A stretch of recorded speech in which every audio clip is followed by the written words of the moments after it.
খুশির খবর। কি খুশির খবর? কয় মাস তোর? এটা কার বাচ্চা? তোর এখনো বিয়ে হয়নি, তুই এটা কি করলি? তুই জানিস সমাজ তোকে কোন চোখে দেখবে? আরে আমার পুরো কথাটা তো শোন। আর কিচ্ছু শোনার বাকি নেই বান্ধবী, আর কিচ্ছু শোনার বাকি নেই। তুই তোর সাথে সাথে আমার পেটটাও ফুলিয়ে দিলি, মানে মানে আমার মুখটাও ডুবিয়ে দিলি। আরে ভুলবশত মানুষ রূপে জন্ম নেওয়া মানুষ, পূজার বাচ্চা হয়েছে, আমার না। ও সেটা আগে বলবি তো? তুই বলার সুযোগ দিলে তো বলবো।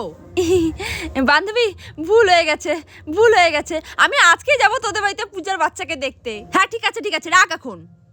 চেপটি, ওই চেপটি, কোথায় তুই? চেপটি, কি হয়েছে বল? আমাকে পূজার কাছে নিয়ে চল না, আমি ওর বাচ্চার জন্য জামা নিয়ে এসেছি। চল। কি রে, পূজার কাছে নিয়ে চল। এখানে কেন নিয়ে আসলি আমাকে? পূজার কাছেই তো নিয়ে এসেছি। ওই যে পূজা আর পূজার বাচ্চা কাচ্চা।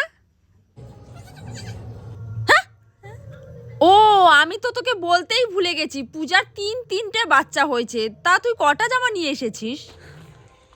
কলে পূজার